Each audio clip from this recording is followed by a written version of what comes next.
الحمد لله نحمده ونستعينه ونستغفره ونؤمن به ونتوكل عليه ونعوذ بالله من شرور انفسنا ومن سيئات اعمالنا من يهده الله فلا مضل له ومن يضلل فلا هادي له واشهد ان لا اله الا الله وحده لا شريك له واشهد ان محمدا عبده ورسوله اما بعد.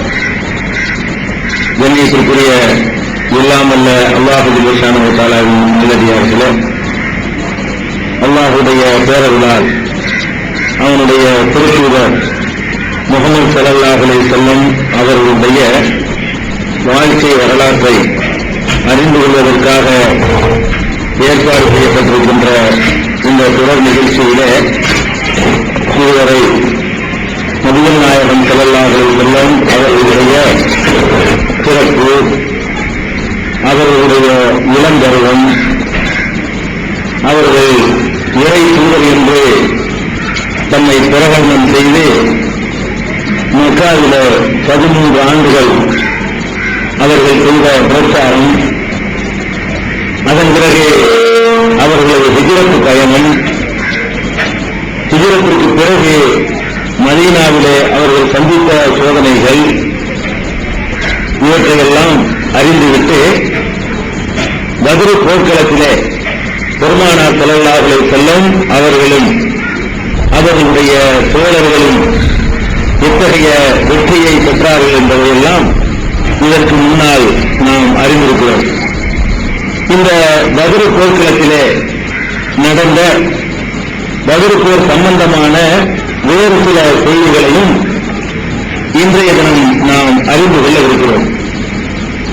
இந்த பத்ர் போரிலே நபிகள் நாயகம் ஸல்லல்லாஹு அலைஹி வஸல்லம் அவர்களோடு 300க்கும் அதிகமான சஹாபாக்கள் பங்கெடுத்து மகத்தான வெற்றியை பெறுகிறார்கள் என்பது வரை நாம் இதற்கு முந்தைய தொடரிலே அறிந்தோம். இந்த வெற்றி பெற்ற பிறகு பத்ர் களத்திலே முக்கியமான குறைஷி தலைவர்கள் எல்லாம் கொல்லப்படுகிறார்கள். அந்த போர்க்களத்தில் அபூ ஜஹல் உட்பட பெரிய பெரிய தலைவர்கள் எல்லாம் அங்கே தோல்வியை தழுவுகிறார்கள். தோல்வியை தழுவுறதுனா என்ன? 2 விதம் தான், 3 விதமா சொல்லலாம். தோல்வின்னு சொன்னா சில பேர் கொல்லப்படுறாங்க, சில பேர் கைது செய்யப்படுறாங்க, சில பேர் வெளியே போயிடுறாங்க. இதுதான் தோல்வி. அந்த காலத்தில் தோல்வின்னு சொன்னா கொஞ்சம் பேர் போர்ல கொல்லப்பட்டுருவாங்க, கொஞ்சம் பேர் தப்பிக்கும் போல ஓடிடுவாங்க, கொஞ்சம் பேர் கைது செய்யப்படுவாங்க. இப்படி கொல்லப்பட்டவர்களை என்ன செய்வது என்ற பிரச்சனை வந்தவுடனே பெருமானார் ஸல்லல்லாஹு அலைஹி வஸல்லம் அவர்கள் அந்த ஒவ்வொருத்தருக்கும் குழியை தோண்டி ஒவ்வொருத்தருக்கும் கபரை வெட்டி அவங்களை அடக்கம் செய்வதற்கு ஒரு பெரிய ரிஸ்க் எடுக்கணும், கூடுதலான சிரமத்தை எடுத்துக் கொள்ளணும். அதுபோல களத்தில் எதிரிகளாக வந்தவர்கள் அவர்களுக்கான பெரிய கூடுதல் முக்கியத்துவம் இருக்கும் தேவையில்லை, நரகத்தினுடைய கொள்ளைக்கட்டையாக போகக்கூடியவர்கள் தானே. இருந்தாலும் இந்த மனித உடலுக்கு செய்ய வேண்டிய சில காரியங்களை செய்யணும் என்ற அடிப்படையில் அங்க ஒரு பாலடைஞ்ச கிணறு இருக்குது பத்ர்லயே. பத்ர் பள்ளத்தாக்கு போனோம்னு சொன்னா அதுல ஒரு பாலடைஞ்சு போன கிணறு இருக்கும். இந்த பாலடைஞ்ச கிணறுல அபூ ஜஹல் உட்பட அந்த தலைவர்களை எல்லாம் கொண்டு வந்த இறந்து போன தலைவர்களை எல்லாம் கொண்டாந்து கிணத்துல போடுறாங்க. இந்த பாலடைஞ்ச கிணறு தான் அவர்களுக்கு கபரு. அந்த கிணத்துல கொண்டு போய் தள்ளுறாங்க. பாலடைஞ்ச கிணறு தண்ணி இல்லாம இருக்காது, பாலடைஞ்சு போச்சுன்னா தூண்டு போய் கிடக்கும், ஆழமா இருக்கு. அதுல பிடிச்ச அந்த உடம்பு என்ன செஞ்சுறது, போர்ல கொல்லப்பட்டவங்களை எதிரிகளை தள்ளிடுறாங்க. தள்ளின உடனே பெருமானார் ஸல்லல்லாஹு அலைஹி வஸல்லம் 3 நாட்கள் அங்கேயே முகாமிட்டு இருக்கிறாங்க. அந்த பகுதியிலேயே வந்தவங்க போர் செஞ்சவங்களுக்கு களைப்பா இருக்கும், பல விஷயங்கள் இருக்கும், காயம் பெற்றிருப்பாங்க. உடனடியாக போர்ல ஈடுபட்டவங்க திரும்பி பயணம் செய்ய முடியாது, வெட்டுப்பட்டிருப்பாங்க, குத்துப்பட்டிருப்பாங்க. அவங்க எல்லாம் ஒரு சின்ன வைத்தியம் செய்ய வேண்டியிருக்கும். அந்த மாதிரி பல காரணங்களுக்காக வேண்டி 3 நாட்கள் அங்கேயே தங்கி இருக்கிறாங்க. 3வது நாள் அங்கிருந்து மதீனாவுக்கு புறப்பட போகும் பொழுது அந்த கிணத்துக்கு போறாங்க. ஒரு கேள்வி கேட்டார் இல்லையா, அந்த சம்பவம். அந்த பாலடைஞ்ச கிணத்துல போய் நின்று பெருமானார் ஸல்லல்லாஹு அலைஹி வஸல்லம் அந்த இறந்து போன காபிர்களை நோக்கி பேசுறாங்க. எப்படி பேசுறாங்க? இன்னா வஜதுனா மா வஅத ரப்புனா ஹக்கா, எங்கள் இறைவன் எங்களுக்கு வாக்களித்ததை நாங்கள் அடைந்து கொண்டோம். முஸ்லிம்களாகிய நாங்கள் எங்கள் இறைவன் வாக்களிப்பதாறு வெற்றி அடைந்து கொண்டோம். ஹல் வஜத்தும் மாவாத ரப்புக்கும் ஹக்கா, உங்கள் இறைவன் உங்களுக்கு வாக்களிப்பதை நீங்கள் பெற்றுக் கொண்டீர்களா அப்படின்னு கேட்கிறாங்க. உங்களுக்கு அல்லாஹ் சொன்னபடி வெற்றியை தந்துட்டான், நாங்க அடைஞ்சிட்டோம்ப்பா, நீ என்னமோ உனக்கு கடவுள் இருக்காரு, அவர் வந்து இருக்காரு இல்லையா, உன் கடவுள் உனக்கு வந்து வாக்களிப்பு கொடுத்துட்டாரா அப்படின்னு ஒரு கிண்டல் மாதிரி என்ன செய்யறாங்க. ரசூல் ஸல்லல்லாஹு அலைஹி வஸல்லம் அவர்கள் அந்த பாலும் கிணற்றை நோக்கி பேசுகிறார்கள். அப்ப உமர் ரலியல்லாஹு அன்ஹு அவர்கள் இவ்வளவு ஒரு ஆட்சேபனை கிளப்புறாங்க. என்ன ஆட்சேபனை கிளப்புறாங்க? நீங்க என்ன ஒரு உயிரற்ற உடம்புல கடலை பணத்தை பேசிட்டு இருக்கீங்க, அது கல்லும் அஜிசாதன் இல்ல அருவாகலகா, உயிரற்ற உடம்போடவா நீங்கள் பேசுகிறீர்கள், நீங்க சொல்றதா விளங்குவாங்களுக்கு அப்படின்னு சொல்லி உமர் ரலியல்லாஹு அன்ஹு அவர்கள் கேட்கிறாங்க. இது புகார்ல வரக்கூடிய ஹதீஸ். அப்ப ரசூல் ஸல்லல்லாஹு சொல்றாங்க, இல்ல மான்சுந்தி அஸ்மா மின் ஹாவுலாய், இவங்களை விட உங்களுக்கு நல்லா கேட்காதுப்பா, உங்களை விட அவங்க நல்லா கேட்கிறாங்க அப்படிங்கிறாங்க ஒரு அறிவிப்புல. இன்னொரு அறிவிப்புல என்ன வருதுன்னா, இன்னமும் எஸ்மாவுனல் ஆன், இப்போது நான் சொல்வதை அவர்கள் கேட்கிறார்கள் அப்படிங்கிறாங்க ரசூல் ஸல்லல்லாஹு அலைஹி வஸல்லம். இப்படி ஒரு அறிவிப்பு வந்து சஹீஹ் புகாரி உட்பட பல நூல்கள்ல இடம்பெற்றிருக்கு. அப்ப இது வந்து இது இன்றைக்கு உள்ள அந்த காலத்துல இருந்து என்ன நம்ம நிலைப்பாடுன்னு சொன்னா, ஆயிஷா நாய்க்கு இந்த சம்பவம் சொல்லி காட்டப்படுது. இந்த மாதிரி ரசூல் ஸல்லல்லாஹு அலைஹி வஸல்லம் பத்ர் காலத்துல இவங்க எல்லாம் தூக்கி போட்டுட்டு அவங்களோட அவங்க நோக்கி ரசூல் ஸல்லல்லாஹு அலைஹி வஸல்லம் பேசினாங்க, கேட்கும்னு சொன்னாங்க அப்படிங்கிற வசனத்தை ஆயிஷா நாய்கிட்ட சொல்லி காட்டுறாங்க. அப்ப ஆயிஷா நாய் என்ன பண்றாங்கன்னு கேட்டா, இல்ல ரசூல் ஸல்லல்லாஹு அலைஹி வஸல்லம் அப்படி சொல்லிவிட மாட்டாங்க, நீங்க வந்து குர்ஆனை வாசித்தது இல்லையா கேட்கிறாங்க. குர்ஆனை வாசித்தது இல்லையா? குர்ஆன்ல அல்லாஹ் என்ன சொல்றான்னா, இன்னக்கலா துஸ்மிஉல் மௌத்தா, இறந்து போனவர்களை உம்மால் செவியேற்க செய்ய முடியாது என்று அல்லாஹ் சொல்றானே. அப்புறம் வமா அன்த பிமுஸ்மிஇன் மன் ஃபில் குபூர், கபர்களில் உள்ளவர்களை உம்மால் செவியேற்க செய்ய முடியாது அப்படின்னு அல்லாஹ் சொல்றானே. அப்படி சொல்லும் பொழுது நீங்க எப்படி ஒரு சொல்ல சொல்லியிருப்பாங்க, காலடஞ்ச கிணத்தை நோக்கி இப்படி பேசியிருப்பாங்க அப்படின்னு சொல்லி ஆயிஷா நாயை அமர்க்கிறாங்க. ரசூல் ஸல்லல்லாஹு அலைஹி வஸல்லம் அந்த பத்ர்ல காலடஞ்ச கிணத்துல பேசினதும் புகார்ல இருக்குது, ஆயிஷா நாயை மறுத்ததும் கூட புகார்ல இருக்குது. ஆயிஷா நாய் என்ன சொல்றாங்கன்னா, அப்படி சொல்லல, வேற எப்படி சொன்னாங்க அப்படின்னா, அப்படி சொல்லல, இஸ்மஊனன்னு சொல்லல. ரசூல் ஸல்லல்லாஹு அலைஹி வஸல்லம் சொன்னது லயஅலமூனல் ஆன, இப்போது அவர்கள் புரிந்து கொண்டார்கள், கேட்கிறார்கள் என்பதற்கு அர்த்தம் வேற, புரிந்து கொண்டார்கள் என்பதற்கு அர்த்தம் வேற. அதாவது நான் சொன்ன மார்க்கம் தான் சரி, அவங்க போன மார்க்கம் தப்பு என்பதை இப்ப தெரிஞ்சிருப்பாங்க. மௌத்துக்கு பிறகு இன்னொரு உலகத்தில் அவங்க நுழைஞ்ச பிறகு அல்லாஹ் காட்டுவான்ல, அவங்களுக்கு கிடைக்க வேண்டிய நரகம் கிடைக்க தண்டனை எல்லாம் காட்டுவான்ல, அதை வச்சு இப்ப தெரிஞ்சிருப்பாங்க. இல்ல எலமூனன்று ரசூலுல்லாஹ் சொன்னாங்க, அதை இவர் வந்து எஸ்மூனன்று போட்டாரு. அவர்கள் புரிந்து கொண்டார்கள் என்று சொன்னதை காதால் கேட்கிறார்கள் என்று சொல்லி அறிவிச்சுட்டார் இப்னு உமர். அல்லாஹ் இப்னு உமருக்கு அருள் புரியட்டும் அப்படின்னு சொல்லி ஆயிஷா நாயை மறுக்கிறாங்க. மறுப்பதற்கு கூட என்ன பயன்படுத்துறாங்கன்னா, குர்ஆன் வசனத்தை என்ன செய்யறாங்க, பயன்படுத்துறாங்க. அதாவது கபர்ல என்ன கேட்காதுன்னு ஆகி போச்சு, கபர்ல உள்ளவர்களை கேட்க செய்ய முடியாதுன்னு அல்லாஹ் சொல்லிவிட்டான். மூத்தா போனவர்களை கபருக்கு போகாம மூத்தா போய் கிடக்கிறாங்களே, அவங்களும் கேட்காதுன்னு அல்லாஹ் சொல்லிவிட்டான். அப்ப அல்லாஹ் சொல்லி இருக்கும்போது ரசூலுல்லாஹ் மாற்றமா செஞ்சாங்கன்னு வருமானால் நம்ம அதை எடுத்துக்கிற கூடாது அப்படின்னு சொல்லி அதே நேரத்தில் அடியோட அதை மறுக்கல, இட்டு கட்டி சொல்லிட்டாங்க, பொய் சொல்லிட்டாங்கன்னு சொல்லல. ஏன்னா சஹாபாக்கள் பொய் சொல்ல மாட்டாங்க. ஒன்னு கேட்கிற வார்த்தையில உன்னோட சொல்றது வாய்ப்பு இருக்கு. மனிதன் என்ற முறையில நான் ஒரு வார்த்தையை சொல்ல, நீங்க ஒரு மாதிரியை புரிஞ்சுக்கிட்டு சொல்லுவான். நீங்க நாம இட்டு கட்டி சொல்லி பண்ணலான்னு வைங்களேன். சஹாபாக்களை பொறுத்த வரைக்கும் அவங்க இட்டு கட்டி சொல்லுவாங்கன்னு சந்தேகப்பட்டா குர்ஆனை சந்தேகப்படுவதாயிரும். இது இட்டு கட்டிக்கலாமே, குர்ஆனை நம்மகிட்ட அல்லாஹ் தந்தான், குர்ஆன் வந்து நம்ம கிட்ட அல்லாஹ் தரல, அந்த சஹாபாக்கள் நேரம் வந்துச்சு, அவங்கதான் இதை குர்ஆன் நமக்கு அறிமுகப்படுத்தினாங்க. அப்ப அவங்க இட்டு கட்டினாங்கன்னு சந்தேகம் வந்து விட்டது என்றால் குர்ஆன் ஹதீஸ் தீன் டோட்டல் எல்லாமே சந்தேகப்படுவதாயிரும். அதனால ஆயிஷா நாயகி வந்து அந்த இப்னு உமர் வந்து இட்டு கட்டினார்னு சொல்ல தயாராயில்லை. சொன்ன வார்த்தைய உண்மையோட நினைக்கிட்டாங்க, புரிஞ்சுக்கிட்டாங்க. இன்னொரு அறிவிப்புல பாருங்க, ஆயிஷா நாயகி வளர்க்கிறாங்க.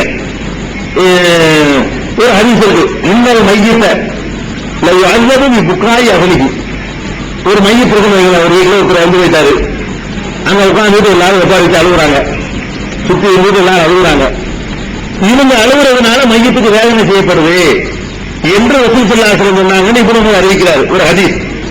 அதாவது நம்ம ஒரு ஜனாசா கிட்ட உட்கார்ந்து நம்ம அழுகணும்னு சொன்னா நமக்கு வேதனை இல்லையா, யாருக்கு வேதனையா, நம்ம அழுத ஜனாசாக்கு வேதனைன்னு சொல்லி ரசூலுல்லாஹ் சொன்னாங்கன்னு சொல்றாரு. அப்ப ஆயிஷா நாயகி இந்த செய்தி கேட்டோன்னு மறுக்கிறாங்க. இல்ல நீங்க அப்படி இல்லை, ஏன்னு கேட்டா ஒருத்தர் சொன்ன ஒருத்தர் சுமக்க முடியாது, நீ அழுது அவருக்கு என்ன கொடுக்கணும், நம்ம அழுகிறதுனால அந்த மையத்தை எல்லாம் தண்டிக்கணும் அப்படி இல்லை. ரசூல் ஸல்லல்லாஹு அலைஹி வஸல்லம் சொன்னது வேற, அதை இவர் வேற மாதிரி புரிஞ்சுக்கிட்டாரு, இது இப்படி தான் வேற மாதிரி புரிஞ்சுக்கிட்டாருன்னு விளக்கம் சொல்றாங்க. என்ன புரிஞ்சுக்கிட்டாரு, அதாவது ரசூல் ஸல்லல்லாஹு அலைஹி வஸல்லம் என்ன சொன்னார்கள் என்றால், இவங்க அழுகுறாங்க, இது வேதனை செய்யப்பட்டு இருக்கு அப்படின்னா இதுக்கு சம்பந்தப்படுத்தல, இங்க உட்கார்ந்து அழுகிட்டு இருக்கிறாங்க, அங்கே நடந்தா மையத்தை வேதனை செய்யப்பட்டு இருக்குது, அந்த வேதனை செய்யப்படுறதுக்காகத்தான் அழுகுறாங்கிற மாதிரி இருக்கு, ரெண்டுக்கு பொருத்தமா அப்படி சொன்னாங்க. இவங்க அழுகுறாங்க, வேதனை செய்யப்பட்டு இருந்தாங்க, இவங்க அழுகுறதுனால வேதனைன்னு சொல்லல, இவர்கள் இங்கே அழுது கொண்டிருக்கிறார்கள், அது அந்த வேதனை செய்யப்பட்டுக் கொண்டிருக்கிறது, இப்படி ரசூல் ஸல்லல்லாஹு அலைஹி வஸல்லம் சொன்னதை ரெண்டையும் சம்பந்தப்படுத்திட்டாருன்னு சொல்லி விளக்கம் கொடுக்குறாங்க. அந்த மாதிரி தான் அந்த கபரு பதிரு அந்த பாடலை கிணறு இருக்கு பாருங்க, அதுல ரசூல் ஸல்லல்லாஹு அலைஹி வஸல்லம் பேசினாங்கன்னு சொன்னா காதல விளங்கும்னு நினைச்சு பேசல, விளங்காதுன்னு குர்ஆன்ல தெளிவா இருக்குது. எதுக்கு இதை சொல்றாங்க என்று கேட்டா, அது மக்களுக்கு சொல்றாங்க, நம்ம இருக்கிற சரியான பாதை, அவங்க தவறான பாதை, நம்ம சரியான பாதையில் இருக்கிறோம் என்று அல்லாஹ் காட்டிட்டான். இப்ப அவங்க தீய பாதையில் போனது அவங்களுக்கு அல்லாஹ் காட்டிட்டான், அவங்களுக்கு அல்லாஹ் காட்டிட்டான் அப்படிங்கிறது ஆயிஷா நாயகி கொடுத்த விளக்கம். அந்த விளக்கத்தின் அடிப்படையில் எடுத்துக்கொள்ளலாம். அதுபோல அப்படியே கேட்டவங்க வச்சுக்கிட்டால் ஆயிஷா நாயகி விளக்கத்தான் எடுக்கின்ற அவசியம் கிடையாது. ஆயிஷா நாயகி அவங்க உறுதிக்கு சொல்றாங்க, கேட்டாங்கன்னு வைத்துக் கொண்டாலும் அது அந்த குர்ஆன் வசனம் முரண் இல்லை. அதாவது அந்த பதிர பள்ளத்தாக்குல பாலடைஞ்ச கிணத்துல போட்ட உடனே அவங்களுக்கு ரசூல் ஸல்லல்லாஹு அலைஹி வஸல்லம் பேசினாங்கல்ல, பேசினா அவங்களை கேட்டுச்சின்னு வருதுல்ல, கேட்டார் அறிவு போறது இல்ல, யஸ்மஊன அவர்கள் செய்கிறார்கள், உங்களை விட நன்றாக செய்கிறார்கள் என்ற வாசகம் தான் வருது. அது செய்கிறார்கள் வருகிறது வச்சு பார்த்தா கூட அதுவும் அந்த வசனத்துக்கு மாற்றம் கிடையாது.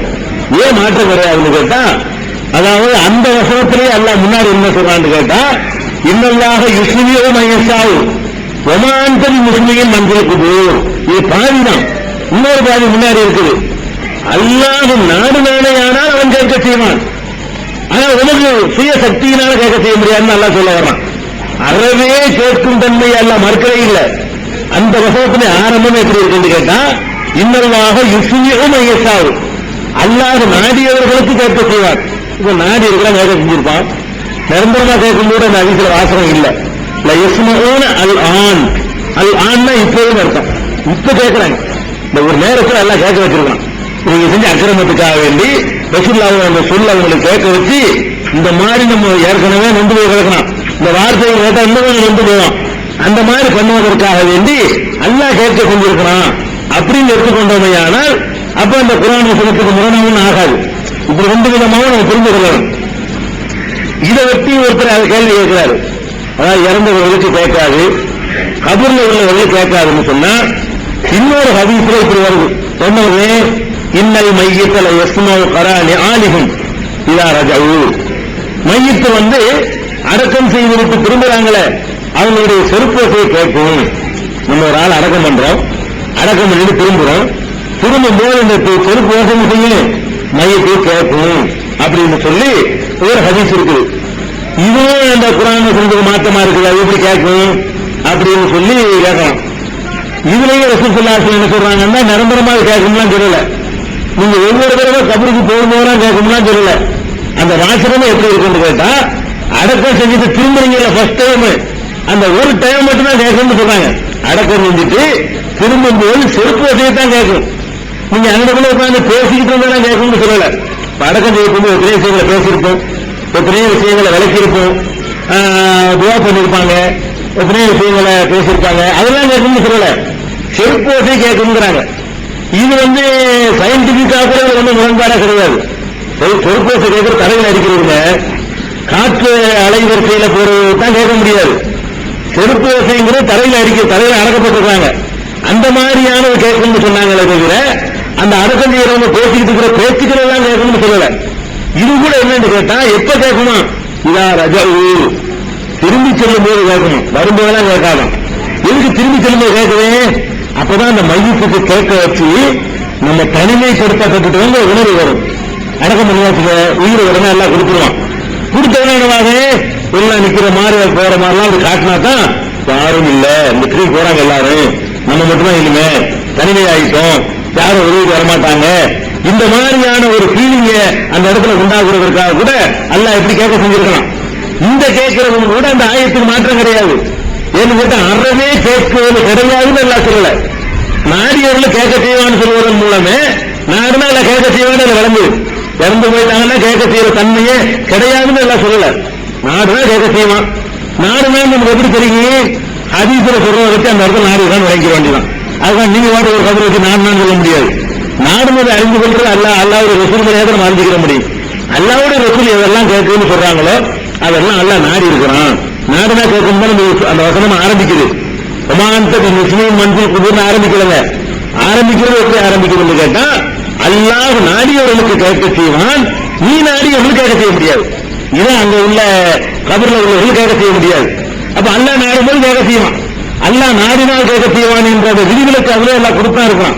அதனால இந்த வசனத்துக்கு முரணா எடுத்துக்கொள்ள முடியாது. நபி ஸல்லல்லாஹு அலைஹி வஸல்லம் பேசினதாக கபூர்ல வேதனை செய்யப்படுறத பார்த்துட்டு ஒரு குச்சியை நட்டி வைத்ததாக அதிர்ச்சி வரும். அங்க உள்ளவங்களுக்கு கேட்டுச்சு, இதெல்லாம் கேட்க முடியாது. விதிகளுக்கு இருக்குது, அந்த ஆயத்திலே இந்த விதிகளுக்கு சொல்லப்பட்டிருக்கு. இது பதிலுடைய சம்பவம், கொல்லப்பட்டவர்களுடைய சம்பவம். அடுத்த சம்பவம் என்னன்னா கைது செய்யப்படுறாங்க. கைது செய்யப்பட்டவர்களை என்ன செய்யணும் என்ற ஒரு சுருக்கமா போனவரை சொல்லியிருக்கோம். கைது செய்யப்பட்டவர்களை கொண்டாந்து என்ன செய்யணும் அவங்களை அப்படின்னு கேட்கும்போது பலவிதமான கருத்துக்களை சொல்றாங்க. சில பேர் சொல்றாங்க இவங்களை போருன்னு வந்திருக்காங்க, சாதாரண மக்கள் இல்லை, இவங்க சாதாரண குடிமக்களை சும்மா பிடிச்சிட்டு இருக்கோம், நம்மளை ஒழிக்கிறதுக்காக வேண்டி பரவரட்டு சண்டைக்கு வந்துட்டவங்க, சண்டைக்கு வந்தவங்க சொத்துக்களை அபகரிச்சுக்கிட்டவங்க, நம்மளை ஊரை விட்டு இறக்குனவங்க, இதெல்லாம் பண்ணிருக்கிறாங்க. அதனால இந்த ஆளுகளை வந்து என்ன செஞ்சோன்னு போர்ல இருந்தா கொண்டிருக்கோம் இல்லையா, கொலைதான் பண்ணணும், வேற என்ன பண்றதுங்கிறாங்க ஒரு சாரார். இன்னொரு சாரார் என்ன பண்றாங்க, கொலை பண்ணா என்ன நன்மை இருக்கு, அதுக்கு ஏதாவது காசு வாங்கிட்டு விட்டோம்னா அதை பொருளாதார நிதி இருக்கிறதா சமாளிக்கலாம் இல்லையா, ஒவ்வொரு கைதிக்கு 100 ரூபாய் கொடுத்து வீட்டிட்டு போங்க அப்படின்னு தகவல் அனுப்புவோம். மக்கள் வந்து காசை கொடுத்து வீட்டிக்கிட்டு போகட்டும் அப்படிங்கிற மாதிரி ஒரு சாரார் சொல்றாங்க. அப்ப இன்னொரு சார் இன்னொன்று கடுமையா போய் ஒவ்வொருத்தரும் சொந்தக்காரங்க சொல்லணுங்கிறாங்க. ஏன்னா இங்க இருக்கிறவங்க சொந்தக்காரங்க சண்டைக்கு வந்துருக்காங்க. எல்லாருமே ரசூலுல்லாஹ்வுக்கு சொந்தக்காரங்க இருந்தாங்க, உமருக்கு சொந்தக்காரங்க இருந்தாங்க, எதிரிகள்ல அபூபக்கருக்கு சொந்தக்காரங்க இருந்தாங்க. கொள்ளணும் எப்படி கொள்ளணும், ஒவ்வொருத்தரும் சொந்தக்காரங்களாக தான் கொள்ளணும், இப்படி எல்லாம் கருத்துக்கள் பேசப்படுது. அப்ப ரசூல் ஸல்லல்லாஹு அலைஹி வஸல்லம் என்ன பண்றாங்கன்னு கேட்டா அந்த கொள்றதுங்கிற ஒரு முடிவை விட்டுட்டு நம்ம பணைய தொகை வாங்கிட்டு விட்டுருவோம். எழுதப்பட்டு கொள்ள வந்து பணையை தெரிஞ்சுட்டாங்க, அவங்கள பணைய தொகையை கொடுத்து மீட்டுட்டு போயிடலாம்னு சொல்லி ரசூல் ஸல்லல்லாஹு அலைஹி வஸல்லம் முடிவு செய்து ஒவ்வொருத்தருடையும் பணைய தொகையை என்ன செய்வாங்க கேட்கிறாங்க. பணைய தொகையை கொடுத்துட்டு ரூபாயை கொடுத்து அந்த ஏழு நாட்டில் வந்து மீட்டுட்டு போறாங்க. மக்காவில இருந்து வந்து அவங்க ஆட்களை மீட்டுட்டு போறாங்க.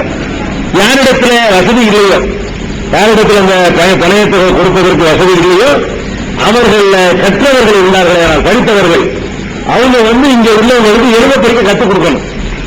எழுத படிக்க 2 பேர் கற்றுக் கொடுத்து விடுதலை ஆகிப்பாங்க அப்படின்னு சொன்னாங்க ரசூல் ஸல்லல்லாஹு அலைஹி வஸல்லம்.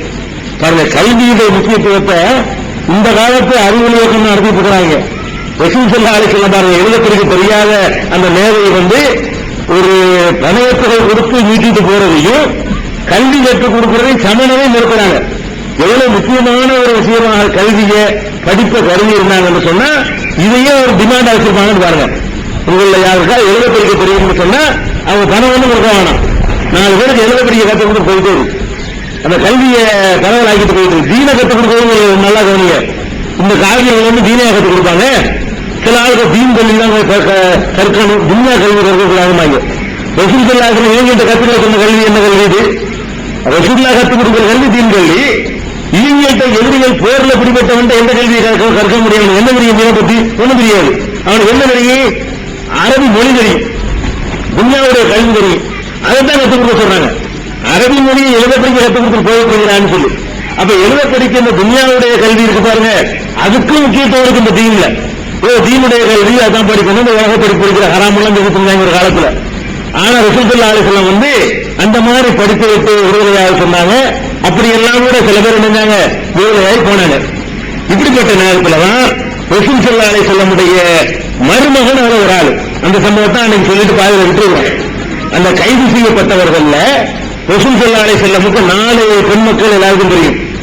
மூத்த மகள் ஜெய்னப், ரசூல் ஸல்லல்லாஹு அலைஹி வஸல்லமுடைய முதலாவது மகள் ஜெய்னப், இரண்டாவது மகள் வந்து ருக்கையா, மூணாவது மகள் வந்து உம்மு குல்சூம், நாலாவது மகள் வந்து பாத்திமா. இப்ப 4 மகள் ரசூல் ஸல்லல்லாஹு அலைஹி வஸல்லம் உண்டு. அந்த மூத்த மகள் இருக்காங்க இல்லையா, அவங்க வந்து ரசூல் ஸல்லல்லாஹு அலைஹி வஸல்லம் நபி ஆவறதுக்கு முன்னாடியே பிறந்துட்டாங்க. 40 வயசுக்கு முன்னாடியே அவங்க பிறந்துட்டாங்க. அப்ப அவங்கள வந்து அபுல் ஆஸ் என்பவருக்கு கல்யாணம் பண்ணி கொடுத்திருந்தாங்க. ஜெய்னபுங்கிறவங்கள மகளை, மூத்த மகளை அபுல் ஆஸ் என்பவருக்கு கல்யாணம் பண்ணி கொடுத்திருந்தாங்க. இந்த அபுல் ஆஸ் யாருன்னு கேட்டா கதீஜா நாயகியுடைய சகோதரி மகன். கதீஜா நாயகி இருக்காங்க, ரசூலுல்லாஹ்வுடைய மனைவி இருக்காங்கல்ல, அவங்களுடைய சகோதரியுடைய மகன் தான் அபுல் ஆஸ். அப்ப ஜெய்னபுக்கு யாரு வருவா? சின்னமா பெரியமா மகன். ஜெய்னபுடைய அம்மா கதீஜா, கதீஜாவுடைய சகோதரி வந்து ஹாலா. அந்த ஹாலாங்கிறவங்க, அந்த ஹாலாவுடைய மகன் தான் யாரு? அபுல் ஆஸ். அப்ப ஜெய்னப வந்து கதீஜாவுடைய தங்கச்சி மகனுக்கோ தங்கச்சி அக்காவோ உடன்பிறந்தவர் வருது. கதீஜாவுடைய தங்கச்சியும் அக்காவும் ஹாலாங்கிறவருடைய மகனுக்கு கல்யாணம் பண்ணி கொடுக்குறாங்க. மருமகன் ரசூலுல்லாஹ்வுக்கு வந்து மருமகன் அவர் அபுல் ஆஸ். அந்த கல்யாணம் பண்ணி கொடுத்த உடனே அவரு என்ன பண்ற, ஜெய்னப் என்ன பண்றாங்கன்னு கேட்டா அவங்க வந்து ஹிஜ்ரத்துக்கு போறாங்க. ஜெய்னப் இருக்காங்க இல்லையா, மக்காவில் இருக்கும்போது ரசூலுல்லாஹ் நபின்னு சொன்ன உடனே அவங்களும் ஏத்துக்கிட்டாங்க. ஏத்துக்கிட்டு ரசூல் ஸல்லல்லாஹு அலைஹி வஸல்லம் அவர்கள் வந்து ஹிஜ்ரத் செஞ்சு போகும்போது அவங்களும் என்ன பண்ணிட்டாங்க, தந்தையோட சேர்ந்து ஹிஜ்ரத்துக்கு போனாங்க. தந்தையோட சேர்ந்து அவங்களும் ஹிஜ்ரத்துக்கு போனாங்க. ஆனா அவருடைய கணவர் அபுல் ஆஸ் இருக்காரு பாருங்க, அவர் வந்து இஸ்லாத்தை ஏற்றுக்கிற மாட்டேன்ட்டாரு. ஏன்னா இஸ்லாத்துக்கு முந்தைய கல்யாணம் பண்ணி கொடுத்தாங்க. அப்ப ரசூல் ஸல்லல்லாஹு அலைஹி வஸல்லம் நபி ஆகுறதுக்கு முன்னாடியே இந்த மேரேஜ் நடந்துட்டதுனால அது வந்து அவர் இஸ்லாத்துக்கு வர மாட்டேங்கிறாரு. மகள் மட்டும் ஏத்துக்கிறாங்க. மருமகன் என்ன செய்யல, இஸ்லாத்தை ஏத்துக்கிற மாட்டேன்னு மறுத்துட்டாரு. ஆனா ரசூல் ஸல்லல்லாஹு அலைஹி வஸல்லம் 2 பேரையும் பிரிச்சு வைக்க அது மாதிரி சட்டா வரல. கணவன் மனைவியாக தான் இருந்துகிட்டு இருந்தாங்க. அவர் இவங்க முஸ்லீமா இருந்தாங்க, இவங்க காபிரா இருந்தாங்க. அது மாதிரி குடும்ப வாழ்க்கை நடத்திக்கிட்டு இருந்தாங்க. அதுக்கப்புறம் என்ன பண்றாருன்னா, இவரு பத்ர்ல வந்து அந்த சைடுல இருந்து வர்றாரு. பத்ர் போர்க்களத்துல அந்த சைடுல இருந்து செய்யறாரு, எதிர்த்தரப்புல இருந்து அவரு சண்டைக்கு வர்றாரு. சண்டைக்கு வந்த உடனே அவரும் கைது செய்யப்படுறாரு. பத்ர் காலத்துல கொல்லப்படாம கைது செய்யப்பட்டவர்கள் அவர் ஒரு ஆளு. வந்த உடனே என்ன பண்றாங்கன்னு கேட்டா, அவருடைய சகோதரர் அம்ருங்கிறவர் இவரை மீட்டு செல்வதற்காக ஒரு பணைய தொகையை கொண்டு வர்றாரு. கைதியா இருந்தவரை மீட்டுக்கிட்டு போறதுக்காக வேண்டி அம்ரு என்பவர் என்ன செய்யறாரு, பெருந்தொகையோட வந்து அண்ணனை கூட்டுக்காங்க. தம்பிய சகோதரன் வருது, சகோதரரை மீட்டுட்டு போறதுக்காக வர்றாரு. அப்ப அவர்கிட்ட என்ன பண்றாங்க, ஜெய்னப் ரசூலுல்லாஹ்வுடைய மகள் அந்த மீட்டு பணைய தொகைக்கு பத்தாம போயிடக்கூடாதுக்காக வேண்டி தங்கள் கழுத்தில் அணிந்திருந்த ஒரு மாலையும் கொடுத்து விடுறாங்க. ஜெய்னப் வந்து அந்த கழுத்தில் அணிந்திருந்த ஒரு மாலையும் கொடுத்து விடுறாங்க, கணவரை மீட்பதற்காக வேண்டி. இந்த மாலை என்ன மாலைன்னு கேட்டா, கதீஜா நாயகி வந்து ஆசையா மகளுக்கு போட்டது, அவங்க அணிந்திருந்தது. ரசூலுல்லாஹ்வுடைய மனைவி கதீஜா நாயகி அணிந்திருந்த நகையை, அந்த மாலையை மகளுக்கு கொடுத்திருந்தாங்க. அந்த மாலையை தான் செய்யறாங்க, கணவரை மீட்பதற்காக வேண்டி அவங்க இங்க அனுப்பி விடுறாங்க. அவங்களே பாருங்க, அத்தாட்ட வந்து ஃப்ரீயா கேட்கல, என் கணவர் தானே விட்டுன்னு கேட்கல, அந்த ப்ரொசீஜர் அவங்க வர்றாங்க. கைதின்னு ஆயிட்டாரு, சண்டைக்கு வந்து கைதி ஆயிட்டாரு. கைதிகளை மீட்பதற்கு எல்லாருக்கும் என்ன ரூல்ஸ் இருக்கோ அந்த ரூல்ஸ் பிரகாரமே மீட்கட்டுங்கிறதுக்காக வேண்டி தங்களுடைய மாலையை கொடுத்து விடுறாங்க. அப்ப ரசூல் ஸல்லல்லாஹு அலைஹி வஸல்லம் அவங்க அந்த மாலையை கண்டவுடன் அவர் கொண்டு வர்றாருல, அவருடைய அபுல் ஆஸ் சகோதரர் அதை பார்த்தவங்க அப்படியே அவங்களுக்கு கண்கள் கலங்குதுன்னா கதீஜாவுடைய யாகம் வந்துருது. தன்னுடைய மனைவி அணிந்திருந்த ஒரு நகை, ஆசையாக போட்டிருந்த நகை, அந்த மனைவி இருக்கிற வரைக்கும் யாரையும் ஒரு கல்யாணம் பண்ணல, அவரை பிரிய வச்சிருந்தாங்க. கதீஜாவுடைய இடத்தை யாராலையும் பிடிக்க முடியல, ஆயிஷா நாயை கூட பிடிக்க முடியல. அவ்வளவு அன்பு செலுத்திருந்தாங்க ரசூல் ஸல்லல்லாஹு அலைஹி வஸல்லம். ரொம்ப வந்து கதீஜாவுடைய அந்த பார்த்த உடனே கதீஜா நாயை நினைவு கூர்ந்து அவங்களுடைய குணம், பழக்க வழக்கம், இந்த தீனுக்காக வேண்டி அவங்க உறுதுணையா நின்றது, ஆரம்பத்தில் ஏற்றுக்கொண்டது, இந்த தாவாவுக்கும் இந்த தீனை பிரச்சாரம் பண்ணுவதற்கு பக்கபலமா நின்றது, இப்படி எல்லாம் எல்லாத்தையும் என்ன செய்யறாங்க அவங்க நினைச்சு பார்க்கறாங்க. அப்ப நாங்க அதுக்கப்புறம் மக்கள்கிட்ட எல்லாம் பேசுறாங்க என்ன செய்யலாம்னு சொல்லி. இவர் கொண்டு வந்த தொகையை வாங்கிட்டு இவங்க செஞ்சுறாங்க, மாலையை கொடுத்துருங்கன்றாங்க எல்லாரும். இந்த அண்ணங்காரர் கொண்டு வர்றாரு அண்ணனு தம்பியோ, அந்த தொகையை மட்டும் வாங்கிட்டு இந்த மாலை ரிட்டர்ன் பண்ணி விட்டுருங்க, திருப்பி கொடுத்துருங்க எல்லா மக்களும் சொன்ன உடனே அதை கொடுத்து விட்டுட்டு அவர் அனுப்பி விட்டுறாங்க. மாலையும் கொடுத்து விட்டு அபுல்லாசையும் அனுப்பி விட்டுறாங்க. இப்படி போனவர் என்ன செய்யறாருன்னு கேட்டா அவர் குறிப்பிக்கிட்டே இருக்குது, இஸ்லாமே சரியான மார்க்கம், நம்ம இஸ்லாத்துல சேர்ந்துடணும் அப்படிங்கிற மாதிரி ஒரு உணர்வுல இருந்து கொண்டிருக்கிறாரு. இருந்துகிட்டு இருக்கும் போது அபுல்லாஸ் இந்த ரசூலுல்லாஹ்வுடைய மருமகன் மூத்த மருமகன் என்ன செய்யறாருன்னா, குறைஷியருடைய ஒரு வணிக கூட்டத்தோட சேர்ந்து ஒரு 70 பேர் கொண்ட கூட்டத்தோட சேர்ந்து வியாபாரத்துக்காக வேண்டி அவர் போறாரு. போட்ட உடனே அது அவரை இடையில என்ன சொல்றாங்கன்னு கேட்டா முஸ்லிம்களுடைய வணிக கூட்டம் மறுக்குது. ஏன்னா போக வர மாட்டாங்கல்ல, தாண்டி வியாபாரத்துக்கு போனாங்கன்னா மறுத்து பிடிச்சிருவாங்க. அந்த மாதிரி சம்பவம் நடந்திருக்கு, நம்ம ஏற்கனவே சொல்லியிருக்கிறோம். இவரை மறுபடியும் பிடிச்சு கொண்டு வந்துடுறாங்க. வணிக கூட்டமா போயிட்டு இருக்கும்போது 70 தடவை பேச பிடிச்சிட்டு வந்தா அப்போ இவர் இருக்கிறாரு. 2வது ஒரு தடவை இவர் கைது செய்யப்படுறாரு அபுல்லாஸ்ங்கிறவர். அதுக்கப்புறம் என்ன செய்யறாருன்னு கேட்டா ரசூல் ஸல்லல்லாஹு அலைஹி வஸல்லம் என்ன பண்றாங்கன்னா, அந்த அபுல்லாஸ் அனுப்பின உடனே ஜெய்னபை அழைச்சிக்கிட்டு வர்றதுக்கு ஒரு குரூப் அனுப்பிடுறாங்க. மகளை கூட்டிட்டு வர்றதுக்காக வேண்டி அதை அனுப்பிவிட்டு ஒரு 2 பேர் ரகசியமான முறையில இரவாக மகளையும் அழைச்சிட்டு வர சொல்லிடுறாங்க. மகளை சேர்ந்துடுறாங்க. அப்ப மதீனாவில் இருந்த ஜெய்னப் என்ன பண்றாங்கன்னு கேட்டா, அந்த என் கணவருக்கு நான் அடைக்கலம் கொடுக்குறேன் அப்படி மதீனாவிலே இருக்கிறாங்க. 2வது பிடிச்சிட்டு வந்தவனே என்னுடைய கணவருக்கு நான் அடைக்கலம் கொடுக்குறேன் அப்படின்னு சொல்லி அவங்க சொல்றாங்க. அடைக்கலம் அதாவது எவ்வளவு ஒரு விஷயத்தில் விளைவிக்கணும். இஸ்லாமிய ஆட்சியில, இஸ்லாமிய சட்டத்தில் ஒவ்வொரு குடிமகனுக்கும் என்ன உரிமை இஸ்லாத்தில் இருக்குன்னு கேட்டா, ஒருத்தன் யாராவது ஒருத்தனுக்கு ஒரு முஸ்லீம் அடைக்கலம் கொடுத்துட்டான்னு சொன்னா அது அத்தனை பேரையும் கட்டுப்படுத்தும் என்று ரசூலுல்லாஹி ஸல்லல்லாஹு அலைஹி வஸல்லம் ஒரு ஹதீஸ் சொல்லியிருக்கிறாங்க. ஒரு எதிரியே வர்றாருன்னு ஏதாவது ஒரு முஸ்லீம்கிட்ட போய் நுழைகிறாரு அடைக்கலம் கொடுங்க, அவர் அடைக்கலம் கொடுத்துட்டா ஒன்றும் பண்ணக்கூடாது, யாரும் எதுவும் பண்ணக்கூடாது. அந்த உள்ள ஒருத்தர் அடைக்கலம், அந்த குடிமக்கள்ல ஒருத்தர் அடைக்கலம் கொடுத்தாலும் சரி அது கவர்மெண்டே கொடுத்ததுக்கு சமம். அடைக்கலம் கொடுக்கிற பொறுப்பை இஸ்லாமிய அரசுல குடிமகனும் கொடுத்துருந்துச்சு. உலகத்தில் எந்த நாட்டிலும் பார்க்க முடியாது. நினைச்சா பிரதமர் தான் அடைக்கலம் கொடுத்தாரு, அதுக்குரிய அதிகாரிகள் தான் கொடுப்பாங்க. மக்களுக்கு அடைக்கலம் கொடுக்க எந்த நாட்டிலும் அதிகாரம் கிடையாது. கூட உலகம் ஒரு வைங்களேன், அவனுக்கு நீங்க அடைக்கலம் கொடுக்க விடுவானா? வராது வைப்பான். உலகத்திலேயே இந்த நாட்டுடைய குடிமக்களுக்கு இந்த அதிகாரத்தை வழங்கும்போது ரசூலுல்லாஹி மட்டும்தான். அதனாலதான் அபுசுஃபியான அடைக்கலம் கொடுத்தாரு, நிறைய பேர் அடைக்கலம் கொடுத்திருக்கிறாங்க. அந்த மாதிரி அடைக்கலம் கொடுத்துட்டாங்கன்னு சொன்னா எல்லா ஒரு முஸ்லீம் கொடுக்கக்கூடிய அடைக்கலம் எல்லாரும் கொடுத்த மாதிரின்னு சொல்லியிருந்தாங்க. அந்த அடிப்படையில் இந்த பிடிக்கப்பட்டவர்களுக்கு அந்த சொந்தக்காரன் அடைக்கலம் கொடுத்துருவாங்க. அடைக்கலம் கொடுத்தா ஒழுங்கா நடந்துக்கிறது, நான் பொறுப்பு அப்படின்னு சொல்லிட்டார்களே. ஆனால் அவர்களை ஒண்ணுமே பண்ணக்கூடாது. இஸ்லாமிய ஆட்சி நடந்துச்சுன்னு சொன்னா ரசூல் ஸல்லல்லாஹு அலைஹி வஸல்லம் பண்ணவே இல்லை. அவங்க நம்ம மகளுக்காக கொடுத்த சலுகை இது. அந்த மரபு பிரகாரம் ஜெய்னப் கணவருக்காக என்ன பண்ணிட்டாங்க, அடைக்கலம் கொடுத்தாங்க. அடைக்கலம் கொடுத்த உடனே ஜெய்னபுக்கு நிறைய அறிவுரைலாம் சொல்லி, இருக்கு இந்த குஃப்ர்ல இருந்துகிட்டு இருக்கீங்க, இஸ்லாத்துக்கு நீ வந்துடலாமே அப்படின்லாம் சொல்லி திரும்ப அவரை மக்காவுக்கு அனுப்பி வைக்கிறாங்க. எதுக்கு அனுப்புறாங்கன்னா, இவர்கிட்ட சில அமானித பொருள்கள்லாம் இருந்துச்சு. இவரெல்லாம் நீங்க மக்காவுக்கு போய் எல்லாத்தையும் ஒப்படைச்சுக்கிட்டு ஓப்பனா சொல்லிவிட்டு, நான் இந்த இஸ்லாம் தான் சரியான விளங்கிட்டேன், அதுல சேரப்போறேன்னு அறிவிச்சுட்டு வாங்க ஜெய்னப் அனுப்பி வைக்கிறாங்க. இவர் போய் அதே மாதிரி அங்க யார் யார் கொடுக்கல் வாங்க எல்லாத்தையும் கொடுத்துட்டு மக்களை எல்லாம் கூட்டி, மக்களே நான் ஒரு கொள்கையின் பக்கம் சேர்ந்துட்டேன், அதான் சரியான கொள்கை நான் நினைக்கிறேன், அதனால நான் இன்னையில இருந்து இஸ்லாத்துக்கு சேர்ந்துட்டு நான் மதீனாவை நோக்கி போறேன், உங்களை யாருக்கா நான் கொடுக்க வேண்டி இருக்குதா, ஏதாவது உங்கள்ட்ட கடன் வாங்கி இருக்கிறேனா, உங்களோட அம்மானியை ஏதாவது வாங்கியிருக்கிறேன்னா எல்லாத்தையும் சொல்லிட்டு தெளிவை அறிவிச்சுட்டு அவர் இங்க சேர்ந்துடுறாரு, முஸ்லீம் ஆகிடுறாரு. அப்ப ரசூல் ஸல்லல்லாஹு அலைஹி வஸல்லம் அந்த அந்த கைது செய்யப்பட்ட விஷயம் வந்ததுனால சொல்றேன்.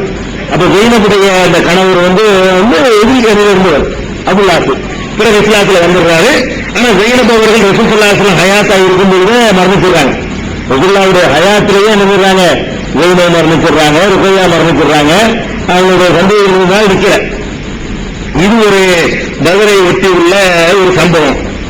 இந்த கைதிகளை பற்றி ரசூல் ஸல்லல்லாஹு அலைஹி வஸல்லம் சொல்லும் பொழுது இந்த பதிலை பற்றி என்னென்ன கிடைக்குது அது எல்லாத்தையும் தெரிஞ்சுக்கிறதுக்காக தான். அப்ப இந்த கைதிகளை பத்தி என்ன செய்யலாங்க ரசூல் ஸல்லல்லாஹு அலைஹி வஸல்லம் வாசகம் சொல்லுவாங்க. என்ன சொல்லுவாங்கன்னா, லவ்கானல் முத்தஇமின் அதியின் ஹையன் சும்ம கல்லமணி ஃபி ஹாவுலாயின் நத்னா ல தரக்துஹு லஹு. இந்த கைதிகளை பொறுத்த வரைக்கும் ஒரே ஒரு ஆள் இப்ப உயிரோட இருந்து அவர் என்னிடத்துல இவர்கள் சார்பா பேசியிருப்பாரே, ஆனால் எந்த பணைய தொகை வாங்காம நான் விடுவித்திருப்பேன். அவர் யாருன்னு கேட்டா முத்தஇமின் அதி என்பவர். அவர் வந்து விட்டார் முன்னாடியே. இந்த முத்தஇமின் அதி என்பவர் இப்ப இருந்து இந்த கைதிகள் விஷயத்தில் என்னிடத்தில் அவர் பரிந்துரை செய்திருப்பாரே, ஆனால் அவருக்கு அவர் சொல்ல கேட்டு நான் இவங்களை விடுதலை செஞ்சிருப்பேன் அப்படின்னு சொல்லி இந்த முத்தஇம் என்பவரை அந்த நேரத்தில் ரசூல் ஸல்லல்லாஹு அலைஹி வஸல்லம் நினைவு கூர்றாங்க. அதனால இந்த பதிலை பற்றி அதை சொன்னதுனால இந்த முத்தஇம் என்றால் யார் என்பதை நம்ம தெரிஞ்சுக்கிற வேண்டிய அவசியம் ஏற்பட்டு போயிடுது. ரசூல் ஸல்லல்லாஹு அலைஹி இருக்கிறதுனால முத்தஇம் யாருன்னு கேட்டா, பெருமானார் ஸல்லல்லாஹு அலைஹி வஸல்லம் அவர்கள் மக்காவில் இருக்கும் பொழுது அபூ தாலிப் இருக்கிற வரைக்கும் நல்ல பக்கபலமா இருந்தார், யாரும் கை வைக்க முடியல. கதீஜா நாயகி இருக்கிற வரைக்கும் அது மாதிரி அந்த ஒரு அந்தஸ்தோட இருந்துட்டாங்க. ரெண்டு பேரும் இறந்து போன பிறகு பக்கபலமா யாரும் இல்லைன்றதுல ரசூல் ஸல்லல்லாஹு அலைஹி வஸல்லம் அவர்களையும் அந்த அடிக்கப்படுற லிஸ்ட்ல கொண்டு வச்சுட்டாங்க. மற்றவங்க அடிச்சாங்க இல்லையா, அந்த லிஸ்ட்ல கொண்டு வச்சு ஒதுக்கி வைக்கிறது இது மாதிரிலாம் ஏற்படுத்திட்டாங்க. அந்த நேரத்தில் இந்த முத்தஇம் என்பவர் ஒரு முக்கியமான பிரமுகரா இருக்கார் மக்காவில். அவரை ரசூல் ஸல்லல்லாஹு சந்தித்து நான் உண்மையான ஒரு கொள்கையை சொல்றேன், அந்த கொள்கையின்படி நான் வாழ்வதற்கு நடப்பதற்கு நீங்க எனக்கு அடைக்கலம் தரணும் அப்படின்னு அவர்கிட்ட கேட்கிறாங்க. உடனே என்ன செய்யறாரு, அவரு தன்னுடைய பிள்ளைங்க தன்னுடைய தந்தையர் குடும்பத்தார் எல்லாத்தையும் கொண்டு வச்சுக்கிட்டு நான் இவருக்கு அடைக்கலம் கொடுக்கிறேன் அப்படின்னு சொல்லி என்ன செய்யறாரு, ஒரு காபாவின் குதிரையில வர்றாரு. ஒரு முக்கியமான ஒரு பிரமுகர் இவர், ஒரு வீரமான ஆளு கூட, நல்ல குலங்கோத்திரம் உள்ளவர். இவர் அடைக்கலம் கொடுக்கிறார். யாராவது நான் முகமதுக்கு நான் அடைக்கலம் கொடுத்திருக்கிறேன், அவர் இங்கு காபாவுக்கு வருவார், அவர் விரும்பியவாறு தொழுவார், விரும்பியவாறு நடந்து கொள்வார், அவருக்கு யாராவது இடைஞ்சல் செய்வீர்களே ஆனால் நான் அதுக்கு தடை செய்வேன் அப்படின்னு சொல்லி இவர் அடைக்கலம் கொடுத்து வச்சிருந்தார். இவரு இறந்த பிறகுதான் ரசூல் ஸல்லல்லாஹு அலைஹி வஸல்லம் நிறைய இவர் அடைக்கலம் கொடுத்தா யாரும் கிட்ட வரல, அங்கே மூத்தா போறாரு, காஜியாவோட மூத்தா போறாரு. ஆனா இவர் மூத்தா போன பிறகுதான் ரொம்ப இடைஞ்சல ரசூல் ஸல்லல்லாஹு அலைஹி வஸல்லம் சந்திக்கிறாங்க. இவரை நினைவு கூறுறாங்க அந்த நேரத்தில், இந்த மாதிரி இவங்களுக்கு இருந்து காப்பாற்றுறது இந்த முஸ்லீம் தானே இவருடைய மகன் இஸ்லாத்துக்கு வந்தார். ஜுபைர் முஸ்லீம் வரும், முக்கியமான சஹாபி அவர், இவருடைய மகன். ஆனா இவர் முஸ்லீம் என்பது இஸ்லாத்துக்கு வரல. அதை சொல்லி காட்டாங்க, அந்த முஸ்லீம் ஒரு ஆளு ஒரு இக்கட்டான நேரத்தில் எனக்கு அடைக்கலம் கொடுத்திருந்தார், இந்த மார்க்கத்துக்கு அடைக்கலம் கொடுத்திருந்தார். அவர் இருந்தாரே, அவருக்கு சொந்தக்காரங்களே இருக்கிறாங்க, அவர் இருந்தாரே ஆனால் இவர் விஷயமாக இந்த இடத்துல பரிந்து பேசுவார், அவர் பேசினாலும் இவங்களை நான் விட தயாரா இருக்கிறேன் அப்படின்னாங்க ரசூல் ஸல்லல்லாஹு அலைஹி வஸல்லம். இதுல இருந்து இஸ்லாத்துக்கு வெளியே இருக்கிற மக்களா இருந்தாலும் கூட அவங்க சொந்த அந்த நன்றியை ரசூல் ஸல்லல்லாஹு அலைஹி வஸல்லம் மறக்கல பாருங்க. இவ்வளவு பெரிய ஒரு வெற்றி அடைஞ்சி ஒரு பெரிய ஒரு அந்தஸ்தான நிலைக்கு வர்ற நேரத்தில் கூட இந்த மக்காவில் நடந்த ஒரு சின்ன சின்ன உதவிகள்லாம் நினைச்சு பார்த்து அவருக்காக கூட நான் இதை செய்வேன் அதை செய்வேன் அப்படின்னு நினைவு கூர்ந்திருக்கிறாங்க. இது ஒரு பதில் சம்பந்தமான நினைவு கூற வேண்டிய சம்பவங்கள்ல இது ஒரு சம்பவம். அடுத்தது இந்த பதில்ல இஸ்லாமிய வரலாறுலேயே பத்ருக்கு நிகரான ஒரு வணக்கம் எதுவும் சொல்லப்படல. எத்தனையோ போர்கள் நடந்திருக்குங்க, எத்தனையோ அமல்கள் இஸ்லாத்தில் இருக்குது. இந்த பதிர்வாசிகளுக்கு அல்லாஹ் கொடுக்கக்கூடிய அந்த தரஜா இருக்கு பாருங்க, அதை விளக்குறதுக்கு சில நிகழ்ச்சிகள் இருக்கு. பதிலுங்கிற நிகழ்ச்சியை நம்ம சொல்லிவிட்டோம். இந்த பதில பங்கெடுத்துக் கொண்டவர்களுக்கு கிடைக்கக்கூடிய மதிப்பு என்ன, அந்தஸ்து என்ன அப்படிங்கிறத ஒரு சில ஹதீசுகள் மூலமாக இல்லையா,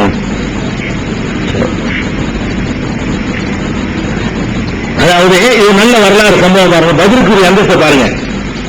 அலி ரலியல்லாஹு அன்ஹு சொல்றாங்க, அதாவது ரசூல் ஸல்லல்லாஹு அலைஹி வஸல்லம் அவர்கள் என்னையும் அலி சொல்றாங்க என்னையும் ஜுபைரையும் மிக்தாத் பின் அஸ்வரையும் 3 பேரையும் அனுப்பினார்கள்.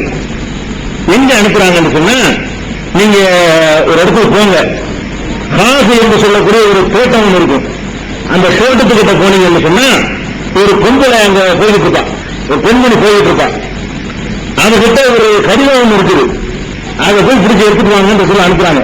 ரசூல் ஸல்லல்லாஹு அலைஹி வஸல்லம் எல்லாத்தையும் அந்த கை வேற மொழியில வச்சிருப்பாங்க தகவல். அந்த மாதிரி என்னென்ன நாடு நடக்குதோ எல்லாத்தையும் அறிந்து கொள்வதற்கான ஏற்பாடு பண்ணியிருந்தாங்க. ஒரு பெண்மணி ஒரு கடிதத்தோடு போய் கொண்டிருக்கிறாள், நீங்க அவளை போய் இந்த இடத்துல நடக்கிற செய்யணும், அந்த கடிதத்தை எடுத்துட்டு வந்துருங்கன்னு சொல்லி 3 பேர் அனுப்புறாங்க ரசூல் ஸல்லல்லாஹு அலைஹி வஸல்லம்.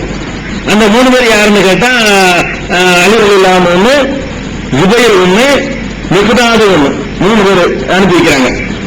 3 பேர் என்ன செய்யறாங்க, வந்து அந்த கடிதத்தை ஆளை பிடிச்சிடுறாங்க, கடிதத்தை எடுத்துடுறாங்க. எடுத்த உடனே கடிதத்தை கேட்கிறாங்க பிடிச்சி. அந்த பொம்பளை என்கிட்ட ஒரு கடிதம் கிடையாது அப்படின்னு அந்த பொம்பளை சொல்லுது. என்கிட்ட கடிதம்லாம் கிடையாது. அவங்க சொல்றாங்க, கடிதத்தை மரியாதை எடுத்தா கொடுத்துரு, இல்லைன்னா நாங்க ஆடை எடுத்து சோதனை பண்ண வேண்டியிருக்கும், என்ன சொல்ற அப்படிங்கிறாங்க. உடனே என்ன பண்ணுச்சு, அந்த பொம்பளை வந்து கூந்தல்ல முடிச்சு வச்சிருக்கு. அந்த கடிதத்தை சுருட்டி கூந்தல்ல வச்சிருக்குது. கூந்தல்ல இருந்து அந்த கடிதத்தை எடுத்து கொடுத்துருச்சு. அந்த கடிதத்தை நாங்கள் கொண்டு வந்தோம், ரசூல் ஸல்லல்லாஹு அலைஹி வஸல்லம் கொண்டு வந்தோம். அந்த கடிதம் யார் எழுதியிருக்காருன்னு கேட்டா ஹாத்திபு என்ற ஒருத்தர் எழுதியிருக்காரு. இந்த ஹாத்திபு என்பவர் முஸ்லிம்ல உள்ளவர், சஹாபி, பத்ர் போர்ல வரை கலந்து கொண்டு வருவார். இந்த ஹாத்திபு அபி பல்தா என்பவர் வந்து எழுதுறாரு. என்ன எழுதுறாருன்னு கேட்டா முஸ்லிம்களுக்கு எழுதுறாரு. இந்த கடிதம் இவர் சஹாபி, இவர் வந்து மக்காவில் உள்ளவங்களுக்கு என்ன செய்யறாரு, கடிதம் கொடுத்து அனுப்புறாரு பொம்பளைகிட்ட. அது என்ன விவரங்கள் எழுதியிருக்காருன்னு கேட்டா ரசூல் ஸல்லல்லாஹு அலைஹி வஸல்லம் நடவடிக்கைகள் எல்லாம் இந்த மாதிரி இருக்கு, இவ்வளவு பேர் இருக்கிறாங்க, இந்த நாட்டு நடப்பு ரகசியத்தை காட்டி கொடுக்கணும்ல, அந்த மாதிரி மதீனா சம்பந்தப்பட்ட சில நிகழ்ச்சிகளையும் ரசூல் ஸல்லல்லாஹு அலைஹி வஸல்லம் எதிர்கால திட்டங்களையும் அதையெல்லாம் சொல்லக்கூடிய விதமாக சில வாசகங்கள் அந்த கடிதத்தில் இருக்குது. எழுதுபவர் யாரோ ஒரு சஹாபி, ஹாத்திப் கூட சஹாபி அனுப்புறாங்க. உடனே ரசூல் ஸல்லல்லாஹு அலைஹி வஸல்லம் அவர்கள் அந்த கூப்பிட்டு வந்தாங்க. ஹாத்திப் கொண்டு வாழ. ஹாத்திப் வர்றாரு. என்னப்பா ஹாத்திப், என்ன விஷயம் அப்படிங்கிற உடனே அவர் என்ன சொல்றாருன்னா, அல்லாஹ்வுடைய தூதரே, நீங்க வந்து கொஞ்சம் அவசர முடிவு வந்துடாதீங்க, என் விஷயமாக நீங்க அவசரப்பட்டு ஒரு முடிவு வந்துடாதீங்க. நான் வந்து இவர் மக்காக்காரர், இந்த ஹாத்திப் வந்து பூர்வீகத்தில் மக்காவை சேர்ந்தவர். இவர் என்ன சொல்றாருன்னு கேட்டா, நான் வந்து குறைசி கூட்டத்தில் உள்ள ஆள் கிடையாது, நான் மக்காவை சேர்ந்தவன்னா, ஆனா வந்து அந்த குறைசி வம்சத்துல உள்ள ஆள் கிடையாது. உங்களோட இருக்கிற மேர முகாஜிகள் இருக்காங்கல்ல, அவங்க எல்லாம் குறைசி கூட்டத்துக்காரங்க. இவங்க எல்லாம் மக்காவில் இருக்கிற காவிர்களோட அக்ரிமெண்ட் பண்ணி இருக்கிறாங்க. என்ன அக்ரிமெண்ட்னா, அவங்க சொந்தக்காரங்க அவங்க இடத்த பார்த்துக்கிறது. இந்த ஹிஜ்ரத் பண்ணி வந்து பாருங்க, இவருக்கு வீடு, ஆசை, தோட்டம், பிறகு இதெல்லாம் இருந்திருக்கும். அதுகளை பார்க்கறதுக்கு அவங்க சொந்தக்காரங்க இருக்கிறாங்க. இங்க ஒரு ஹிஜ்ரத் செஞ்சு வந்தாருன்னா ஒரு அண்ணன் இருப்பாரு, அவர் தம்பி சொத்தை பார்த்துக்கிறாரு, மருமகன் இருந்தா மாமா பார்த்துக்கிறாரு. இப்படி எல்லாம் அவங்களுக்கு சொந்தம் இருக்குது. என்னைய பொறுத்த வரைக்கும் மக்காவில் வந்து எனக்கு யாரும் சொந்தம் கிடையாது. நான் மக்காக்காரன் தான், ஆனால் எனக்கு குறைசி குலம் கிடையாது, எனக்கு எந்த சொந்தமும் கிடையாது. அதனால தூரத்து சொந்தக்காரங்க எனக்கு இருக்கிறாங்க 2 பேர். அவங்க என்ன செய்வாங்கன்னு கேட்டா, என்னுடைய சொத்துக்களையும் என்னுடைய குடும்பத்தார எங்க பாதுகாத்துட்டு இருக்கிறாங்க. எனக்கு அவங்களுக்கு மத்தியில் ஒரு அக்ரிமெண்ட் இருக்கு, நாங்கப்பா என் சொத்தை நீங்க பாத்துக்கிறீங்க, உங்களுக்கு எதுவும் வராம நான் பாத்துக்கிறேன், அப்படித்தான் செய்ய வேண்டியது. மற்றவங்களுக்கு சொந்தத்தின் அடிப்படையில் செஞ்சுக்கிறாங்க, எனக்கு அப்படி இல்லை. அதனால என்னுடைய அந்த சொத்துக்கள்லாம் பாதுகாத்துட்டு இருக்கிறாங்க. அதனால நான் என்ன பண்றேன், என்னுடைய சொத்துக்களுக்கு சேதம் வந்துடக்கூடாதுக்காக வேண்டி அந்த மக்களுக்கு சில செய்திகளை உங்களை பத்தி கேட்டு சொல்லி அனுப்புவேன். அவங்க அதை நம்பி என்ன செய்வாங்க, என்னுடைய சொத்துக்களை பேணி பாதுகாத்துக்கிட்டு இருப்பாங்க. அதுக்காகத்தான் நான் எழுதி கொடுத்தேன். நான் தீனை விட்டு போற நோக்கத்தில் எழுதி கொடுக்கல, துரோகம் செய்யற நோக்கத்தில் எழுதி கொடுக்கல, குஃபுருக்கு போற நோக்கத்திலே நான் வந்து எழுதி கொடுக்கல அப்படின்னு சொல்லி அவர் விளக்குறாரு. எதுக்கு நான் எழுதி கொடுத்தேன்னா, இங்க ரசூலுல்லாஹி 4 வார்த்தை எழுதுனா அவங்க நம்பி என் சொத்தை பாதுகாப்பாங்க. பொய்யாங்க இருப்பார்கள் இருக்கு. ஒரு காட்சி கொடுக்கிற நோக்கத்தில் நான் எழுதல, சில செய்திகளை சொன்னா என்னுடைய சொத்துக்கு குடும்பத்துக்கு பாதுகாப்பு, அது மாதிரி சிலரோட நான் உடன்படிக்கை செஞ்சிருக்கிறேன் அப்படிங்கிறாரு. உடனே ரசூலுல்லாஹி சொல்றாங்க, லகது சதகக்கும், இவர் சொல்றது உண்மைதான், ஒரு இட்டுக்கட்டில கரெக்டாக சொல்றாரு, இவ்வளவுதான் சொல்றாரு அப்படின்ட்டாங்க. அப்ப உமர் ரலியல்லாஹு சொல்றாங்க, யா ரசூலல்லாஹ் தஅனி அவ்ரிபு உனக ஹாதல் முனாஃபிக், இந்த முனாஃபிக் கழுத்தை நான் வெட்டுறேன், என்னை விடுவேன், இந்த உள்ள கடிதம் எழுதி கொடுத்துட்டு உங்கள்கிட்ட வந்து என்னமோ சமாதானம் சொல்றாங்க, இந்த ஆள் கழுத்தை வெட்ட போறேன், ஒரு பர்மிஷன் கொடுங்க அப்படிங்கிறாரு. அப்ப ரசூலுல்லாஹி சொல்றாங்க, இன்னஹு கை ஷஹித பத்ரன், இவர் பத்ர்ல பங்கெடுத்துக் கொண்டவர், இவ்வளவு பெரிய வேலை செஞ்சிருக்காரு அவரு. அதாவது தேச துரோகத்துக்கு எல்லா நாட்டிலையும் மரண தண்டனை கொடுப்பாங்க, பெற்றோரும் தப்பு கிடையாது, எந்த நாட்டிலையும் செய்யறதான். ஆனா இவர் ரசூலுல்லாஹி என்ன பண்றாங்கன்னு கேட்டா, இவர் யார் நினைச்சிட்டு இருக்கிறார், இன்னஹு கை ஷஹித பத்ரன், இவர் பத்ர்ல பங்கெடுத்துக் கொண்டவர். وما يدريك لعل الله ان يكون قد اطلع على اهل بدر فقال اعملوا ما شئتم قد غفرت لكم. இந்த பத்ர் வாசிகளுக்கு அல்லாஹ் என்ன சொன்னான் தெரியுமா, உனக்கு நீங்க விரும்பியதெல்லாம் செய்யப்பா, நாங்க அட்வான்ஸா மன்னிக்க வேண்டாம். அப்படிப்பட்ட ஒரு தியாகம் பண்ணது பதிலுங்கிறது அந்த காலத்துல தற்கொலைக்கு சமமானது. அதுல 300 பேர் 1000 பேரை ஏற்று நில்லுகிறான்னு சொல்லி வந்தா அவன் சாவுறது தயாரா வர்றாங்க. ஒரு எந்த நோக்கமும் கொடுக்குற அல்லாத வெற்றியை கொடுத்த அதே விஷயம். ஆனா அவங்க வரும்போது இப்பெல்லாம் வெற்றி கிடைக்கும், பெரிய ஒரு மகத்தான நிலைக்கு வரும் எதிர்பார்த்து அவங்க வரல. சாவர் அல்லாவுக்காக வேண்டி தங்களை அர்ப்பணிச்சுக்கிறது வந்தவங்க. அதனால அல்லாஹ் என்ன பண்ணிட்டான்னு சொன்னா, மற்றவர்களெல்லாம் பாவம் செஞ்சவனும் மன்னிக்குங்க. இந்த பதில்வாசிகளை பொறுத்த வரைக்கும் என்னன்னு கேட்டா அட்வான்ஸ் எவ்வளவு மாசம் விரும்புறதை செய்யப்பா, இன்னைக்கு அது கபர்த்த கோயில் நான் அவங்க செய்ய மாட்டேன், அதுக்கு நம்மளுக்கு விரும்பிய செய்யணும் செஞ்சிருவேன். நம்மள மாதிரி ஆளுகளுக்காக சொல்ல முடியும். அது மாதிரியா எல்லாத்தையும் தியாகம் செஞ்ச மக்களுக்கு எல்லாம் போயிட மாட்டாங்க ஓவரா. அது இது அந்தஸ்தை மாற்றுறதுக்கு விளைவிக்கணும், பாவஞ்சி அனுமதி விளைவிடக்கூடாது. அப்ப இதை சொல்லி இவ்வளவு பெரிய துரோகம் செஞ்ச ஒரு ஆளையும் கூட ரசூல் ஸல்லல்லாஹு அலைஹி வஸல்லம் பத்ர்ல கலந்துகிட்டாருங்கிறதுக்காக மன்னிக்கிறாங்க. பத்ர்ல கலந்துகிட்ட ஒரு காரணத்துக்காக வேண்டி தேச துரோகம் பண்ணாலும் பரவாயில்லை, அதுக்கு கவலை இல்லை. பத்ர்ல கலந்துகிட்டாரு, அவ்வளவு பெரிய அந்தஸ்து. இந்த பத்ரில கலந்து கொண்டது உயிர் விட்டதில்ல, கலந்து கொண்டது உயிர் விட்ட சகிதானம் என்ற நிலைமை வேற. இவருக்கு உயிரெல்லாம் வரல, உயிரோட இருக்காரு. கலந்து கொண்டவருடைய அந்தஸ்து என்னன்னு கேட்டா, இவர் எவ்வளவு பெரிய துரோகம் பண்ணாலும் அந்த தியாகத்தை மதிக்கணும். பத்ர்ல கலந்து கொண்ட யாரையும் குறை சொல்லிடக்கூடாது அப்படின்னாங்க ரசூல் ஸல்லல்லாஹு அலைஹி வஸல்லம். அதே மாதிரி அதே பத்ர்ல ஒருத்தர் ஹாரிசா அப்படிங்கிறவரு சின்ன இளைஞர், ஒரு 18-20 உள்ள ஒரு இளைஞர். இந்த இளைஞர் பத்ர்ல கலந்து கொள்றாரு. கலந்து கொள்ளும் போது போர்ல சண்டையிடும் போது மூத்தாவது வேற. ஆனா அந்த போர்ல களத்தில் நிற்கிறாரு. இங்கிருந்தோ ஒரு அம்பு தற்செயலா ஒரு மேல தைத்து இறந்துடுறாரு. களத்துல நேருக்கு நேரம் ரெண்டு இறந்து போகல, ஆனா களத்துல இறந்து போறாரு. களத்துல ஒரு நேரமா நிற்கிற நேரத்தில் என்ன செய்யுது, ஒரு அம்பு ஒண்ணு எங்கிருந்தோ ஒரு அம்பு ஒண்ணு தைத்து அவர் இறந்துடுறாரு. செயலாயிடுறாரு. அவங்க அம்மா என்ன செய்யறாங்கன்னு கேட்டா, உமர் ரபி அவங்க பேரு, அவங்க ரசூலுல்லாஹ்ட்ட வர்றாங்க. அவங்களுக்கு டவுட் என்னன்னு கேட்டா, போருக்கு போனாரு மகன், நேர ஃபைட் பண்ணி இறந்துருந்தா பரவாயில்லை, போர்ல கலந்துகிட்ட போகும்போது ஓரஞ்சாலமா ஒண்ணு இருந்திருக்காரு, ஏதோ சாப்பிடுறதுக்காக ஒதுங்கியிருப்பாரு.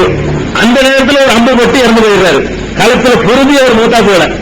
அதனால இவருக்கு என்ன நிலை இருக்குமோ, சொர்க்கம் கிடைக்குமோ கிடைக்காதோ, ஷஹீது லிஸ்ட்ல சேர்க்கப்படுவார மாட்டாரோன்னு சொல்லி அந்த அம்மாவுக்கு பெரிய கவலை. ரசூலுல்லாஹ்ட்ட கேட்கிறாங்க, அல்லாஹ்வுடைய நபியே, அதாவது ஹதீஸனி அன் ஹாரிஸா, என் மகன் ஹாரிஸாவை பற்றி கொஞ்சம் சொல்லுங்களேன் என்ன அப்படின்னு கேட்கிறாங்க. அவரே சொர்க்கத்தில் இருப்பாரு என்று நீங்கள் சொல்லுவீர்களே, ஆனால் நான் பொறுத்துக் கொள்வேன், மகனுடைய இழப்பு பற்றி எனக்கு கவலை இல்லை. இல்ல சொர்க்கத்தில் இல்லைன்னு ஏதாவது சொல்லிட்டீங்கன்னா அதை நான் அல்லாஹ்ட்ட கேட்கிறேன், என்ன நிலைமை, மகனுடைய நிலைமை என்ன அப்படின்னு கேட்கிறாங்க. இவர் களம் ஏன் கேட்கிறாங்கன்னு கேட்டா, களத்தில் நோய் போட்டா போல அந்த காரணத்துக்காக கேட்கிறாங்க. அப்ப ரசூல் ஸல்லல்லாஹு அலைஹி சொல்றாங்க, யா உம்மு ஹாரிஸா, ஹாரிஸாவின் அன்னையே, இன்னஹா ஜினானுன் ஃபில் ஜன்னா வ இன்ன இப்னக அஸாபல் ஃபுர்தௌஸல் ஆலா. அது என்ன சொர்க்கம், அது சாதாரண சொர்க்கமா? இந்த மாதிரி பத்ர்ல ஷஹீத் ஆயிட்டாங்கன்னு சொன்னா அது ஒரு பயங்கர, அது ஒரு சொர்க்கம். ஃபுர்தௌஸிலே ஆலா, உயர்ந்த ஃபுர்தௌஸை இவர் அடைந்து கொண்டார். சாதாரணமானவர் கிடைக்கல, ஃபுர்தௌஸிலேயே மகா உயர்ந்த சொர்க்கத்தை பதவியை அவர் அடைந்து கொண்டிருக்கிறார். மகன் நீ கொஞ்சம் கூட கவலைப்படாதுங்கிறாங்க. அப்ப இந்த களத்துல இறங்கி பொருளாம தற்செயலாக ஒரு அம்பு பெற்றிருந்தா கூட, அதுல மூத்தா போயிருந்தா கூட, இந்த பத்ருடைய இறந்தவர்களுடைய அந்தஸ்து தனி. அவங்க ஜன்னத்துல் ஃபிர்தௌஸில உயர்வான ஒரு அந்தஸ்து அடைவார்கள் என்று பத்ருடைய சிறப்பை இந்த ஹதீஸ்ல நம்ம தெரிந்து கொள்றோம். அதே மாதிரி இந்த பத்ர்ல உள்ள சில சம்பவத்தை பாருங்க. உங்களுக்கு அப்துல் ரஹ்மான் இப்னு அவுஃப் தெரியும், அவரு சஹாபாக்கள்லயே ரொம்ப சிறந்த சஹாபாக்கள்ல ஒருவர். நபி ஸல்லல்லாஹு அலைஹி வஸல்லம் அவர்கள் 10 பேர் சொர்க்கவாசின்னு சொன்னாங்க. உலகத்தில் இருக்கும்போது 10 பேரை பற்றி நற்செய்தி சொல்லியிருக்கிறாங்க. அந்த 10ல ஒருவர் அப்துல் ரஹ்மான் இப்னு அவுஃப்ங்கிறவர். நமக்கு தெரிஞ்சது 4 கலீஃபாக்கள் எனக்கு தெரியும், அபூபக்கர், உமர், உஸ்மான், அலின்னு தெரியும்.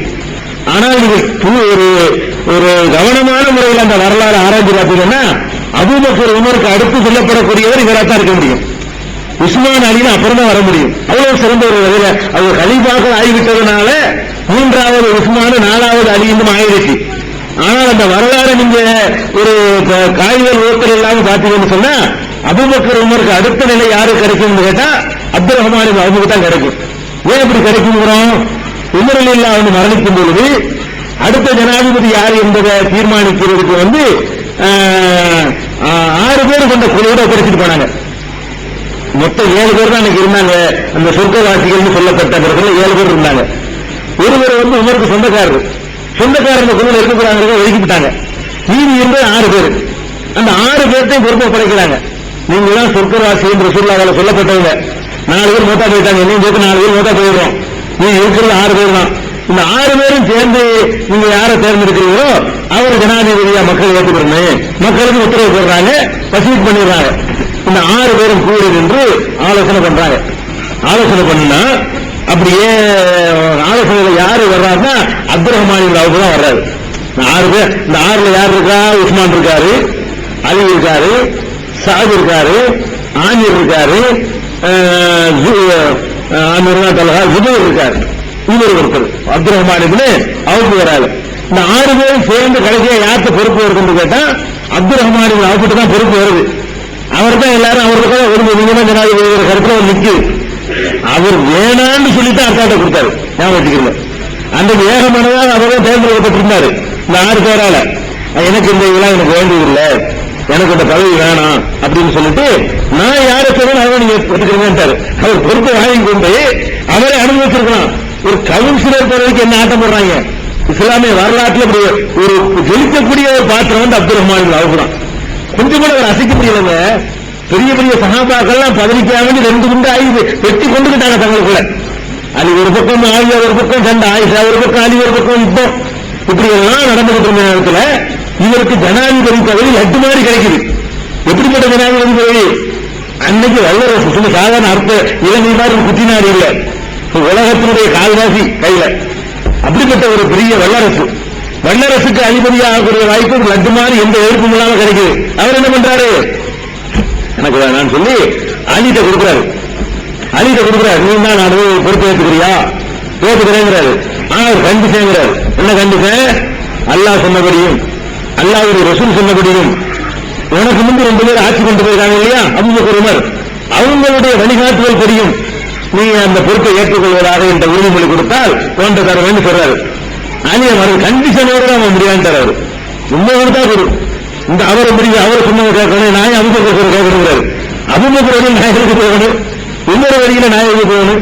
ஒரு கண்டிஷன் இல்லாம கொடுத்தா கொடு, நான் ஏற்றுக்கிறேன், இல்லைன்னா வேணான்றாரு. அப்புறம் உஸ்மான் ஏற்றுக்கிறாரு. அப்ப இதுல நமக்கு என்ன விளங்குன்னு கேட்டா அபூபக்கர் உமருக்கு அடுத்த நிலையில் வைத்து பேசப்பட வேண்டியவர் யாரு? அப்துல் ரஹ்மான் இப்னு அவுஃப். அவர் ஆட்சிக்கு வரலாறு இல்ல, வரலாற்றுல ஒரு பெரிய இடம் அவருக்கு கிடைக்கல. ஆட்சியில இருந்திருப்பாரையானால் அவர் தான் 3வது நிலைங்கிறது கிடைச்சிருக்கும்.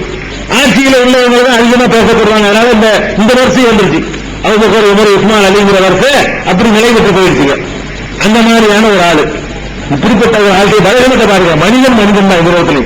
அதுக்காக சொல்ல வரேன். அப்துல் ரஹ்மான் இப்னு அவுஃப் இருக்காரு பாருங்க.